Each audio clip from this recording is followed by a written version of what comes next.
Evening, guys. I'm not doing a new music review tonight. I'm going to quickly, after listening to all the tracks that have been submitted, there's a couple of things that have stood out, which a lot of people have, got great mixes, but some of the people who are a little less polished, let's say, there's a couple of things you can do to make your mixes a little bit better, let's say, in my opinion.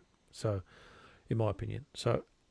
I'm just going to quickly run you through a mix breakdown of one of the songs that I've worked on myself, and just show you what I did to try and get somewhere close to, just those few little things that make it stand out a little bit better. So this is a song that I did during lockdown, early last year, I think, with Jill Hales and Stewart Kenny from the band Featherbed. I saw Jill playing a ukulele version of this on Facebook, and I just thought it was a good song, and I approached her and said, look, do you want to work on this and try and make something out of it? And she said yes, and it's all history. I've explained it on another video somewhere else. So let's just get quickly into the song. I want to play the first few bars of the song so as you get the idea, and there's the couple of things I'm going to talk about. So let's just get going on this. I'm just going to quickly say what's going on here. So we've got a synth intro, Jill's ukulele,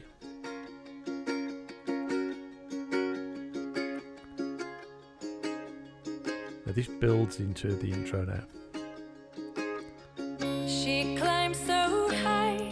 We've got the vocal and a little guitar octave. She said, I don't expect the world to give me solid ground. You can hear the synths building underneath. But what goes up must come down. I said, girl, I hope you know what you're doing when you hit the ground. She's got a featherbed landing. Okay, so I just want a couple of things that are in that intro. This isn't the actual mastered track, by the way. This is my mix before it went to master, so it's not quite the finished product. If you want to check out the finished product, please do. It's on Spotify and Apple Music and all that. It's called Featherbed Landing. Anyway, let's just go back to the beginning. So we've got the synth build up, and in there is all of these little things here. Now these are the automation lanes, which we don't want to see just now. Just get rid of those quickly. So you can see what's happening here with, let's just start it again. So sorry, let me just mute all those other, the ukulele and the vocal a second. So let's go back. Right, so we've got a synth going here. Oh, there's a little triangle as well. We've got another one here. So there's two, and they're all building. You can see this volume automation. Well, it's not volume automation, it's just a fade in just there. As we go, there's two of them going there now. We've got another one. I think that was just an octave of the one I was already playing, actually. We've then got this swell coming in down the bottom here, really low synth. Okay, so it all comes to a stop, and there's another one here.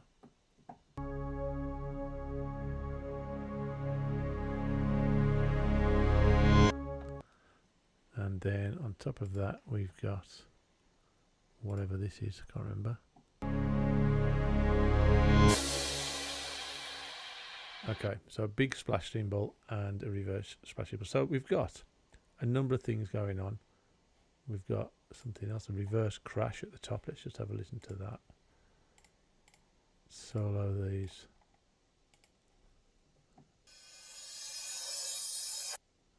Okay, so there's quite a lot of, these are all reversed, I think.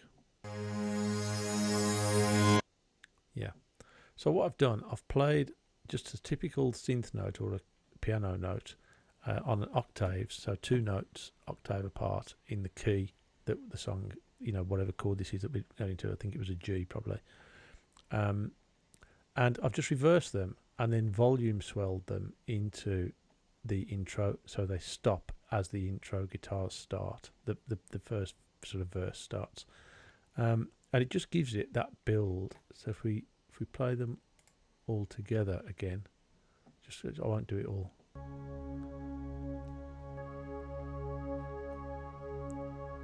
So you can hear it's starting to, that's going along there, it's starting to build a little bit. This one's going to come in as a swell, this is going to come in, and this is going to reverse.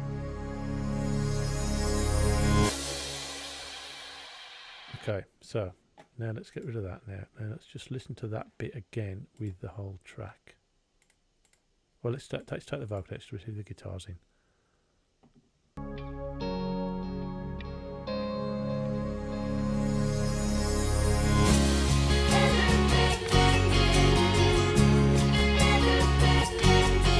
Okay, so you heard a bit of the backing vocal there as well.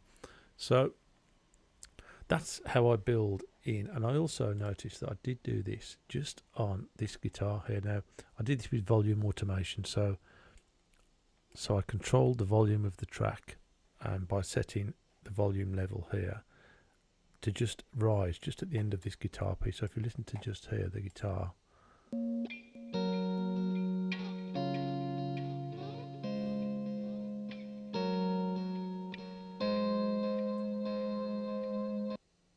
and it just rises just a couple of dB right at the end there, just to give it some pull into the chorus, into the first chorus. To add to that lot, then there's a lot going on that comes in there. I'll just quickly show you the acoustic guitars because there's quite a lot. It doesn't sound that much, but there's quite a lot. I think I did. So look, 1, 2, 3, 4, 5, 6, 7, 8 stereo, well, 4 stereo guitars here. I did 2 lots of DI left and right, and 2 lots of mic'd left and right, which gives us this quite a full sound. Again, this is some of the things that I think some of the people could be doing to just improve your acoustic guitar sound on the recording to make it nice and big and full. So let's just listen to what that sounds like.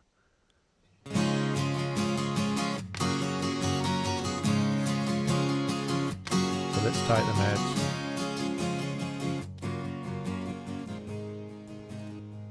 Okay, so that's one pair of DI guitars.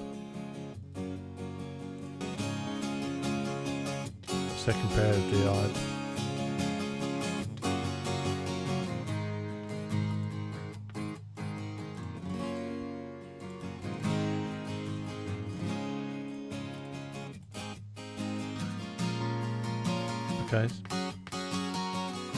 Okay, so these are capoed.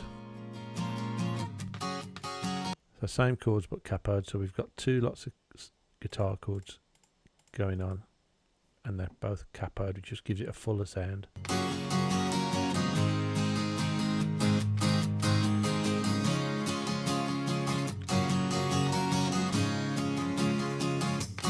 the shaker in, tambourine. Now the shaker and the tambourine are just live takes that I did myself, just sitting here with the mic. Probably not synced very well, but you know, when you throw it in with a live guitar that isn't synced at all, just played. You throw in Jules' ukulele.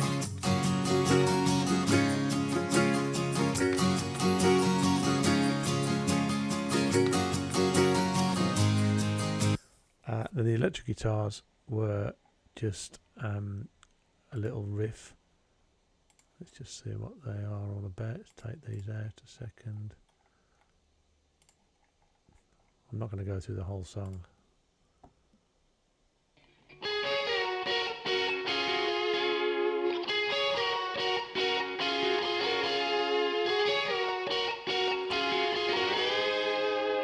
Again, if we add in the acoustics.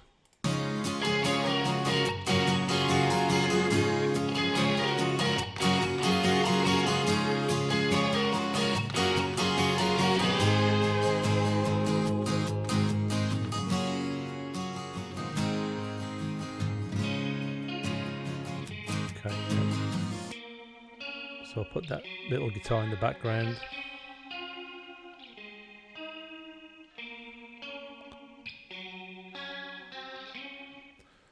You know, I mean, none of it's played exceptionally well, but it sort of works. I'm not going to bother with the bass, it's very simple. So I've done the, so one other thing I just wanted to touch on here was the just get rid of that a second, all those intro tracks. Those intro tracks, by the way, those swells and that, I've used them into each of the choruses there and there, so you can see I've used the same thing on each of them just to make sure I'll keep that build. So I just want to quickly look at the vocals, the lead vocals now, because this is where some songs are suffering a little bit, I believe. So again, here we've got some volume automation here where I've pulled and pushed the level of the vocal track to just sit in with the song a little bit better, and it can be really minor. I mean, look, if you look at the blue line, that's the automation level. So we've started off here at our normal level, and the first, well, it doesn't matter what that level is there. The first verse, I've dropped it slightly because it was a little bit hot. There was one little phrase there, which we'll listen to in a second, which I wanted a little bit louder, and then into the chorus, I wanted it to really sit on top because all the other instruments came in, and it just lost a little bit of. So let's see. There's also a couple of delays in here, which I'm not going to talk about right now. So let's just see. Sorry, solo that. Round, but what goes up must come down. That's it. I used an event effects for that, by the way, on the delay. I just split that. You can see where it's just split there. I split the audio into an event, and I just added a delay just to that event. So that's how that works. I said, girl, I hope you know what you're doing when you hit the ground. She's got a featherbed landing, a feather. Now you can hear on its own like this, it sounds like the volume does increase quite a bit, and it, I guess it does, but let's just put the acoustic guitars back in. Shakers, bass, electric guitar, tambourine. Let's just stick those in and see, you know, how it hit the ground. She's got a featherbed landing, a featherbed landing. She's got a. Now, in that context, it doesn't appear. If you play the vocal on its own, it seems to be louder in those parts, but when you play it with the context of the whole track, it doesn't. To me, it sounds like it just sits in the mix better. So again, just after that chorus, we've just lowered it slightly, so let's just have a listen to that. When she falls,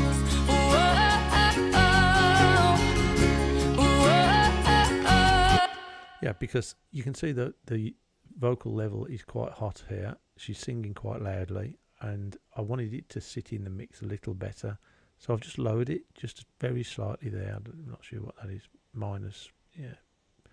So when we get up to here, so I've left it at that level there. Now when we get up to here, I wanted Jill's vocal to sit in here, but I didn't want the we've probably got Stewart's vocal here. Yeah, so when we get to here now, we've got Stewart's backing vocals in here as well. It might be his lead vocal. Let's have a listen.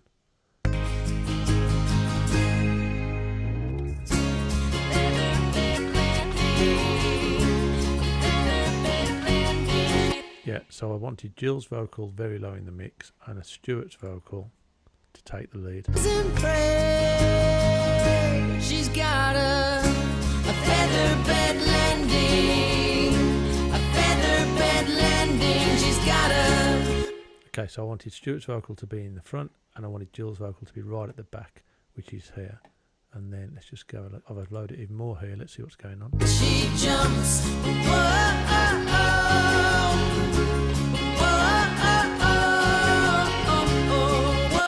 again, you know, Stewart's vocal's taking the lead here, but I wanted Jill's vocal in it, but just really low, and because that's a loud part, I've pulled it right down. So this is where the volume automation is making this vocal sit on top of sit at the right place in this song all the time, as far as I'm concerned anyway. Let's just see what goes on. What she's supposed to do when they say don't try, when she believes.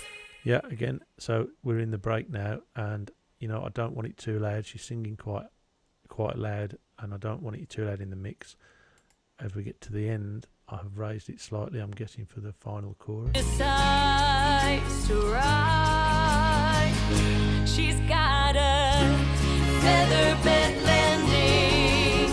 A featherbed landing. Yeah, so that's what I've done. I've done something here as well. I'm not sure exactly what track that is. Probably, let's see if I've done it with Stewart's. No, I don't think so. Probably his vocals are not quite as. No, I haven't touched that. His vocals not quite as hot as level-wise as Jill's, so that's why I haven't bothered too much with it. So there you go. So I've used it was quickly to demonstrate the use of intro sort of swell and things like that. Try a guitar chord, reverse it, bring it in on volume, do the same with a piano chord, or octaves can be better. A low bass synth is always a good one. Just bring it in a volume, stop it dead pretty much at your chorus point. A reverse cymbal, a reverse crash, and then a cymbal or a crash into your chorus. All those things will add a bit of dynamics to your song.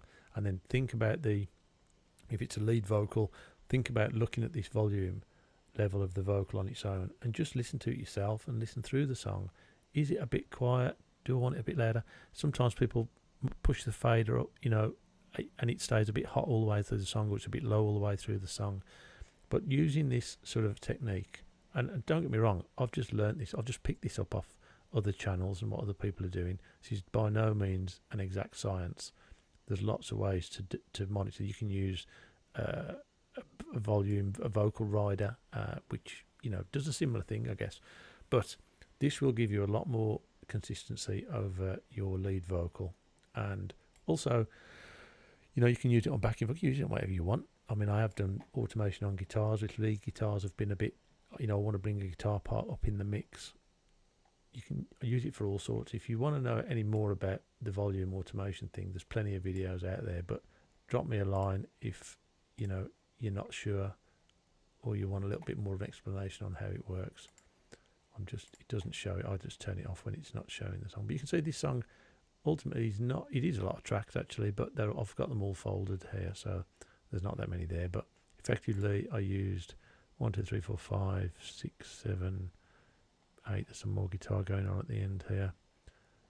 Maybe 8 guitar electric parts, tambourine, shaker, 1 bass, 8 acoustic tracks, 1 ukulele, 1 lead vocal, some backing vocals of Stewart's and Jill's, and that was the lot. That's it. So I hope that might help some of you. Let me know if you need anything else or something explaining about how this particular song was put together. Okay, cheers guys, good luck with that.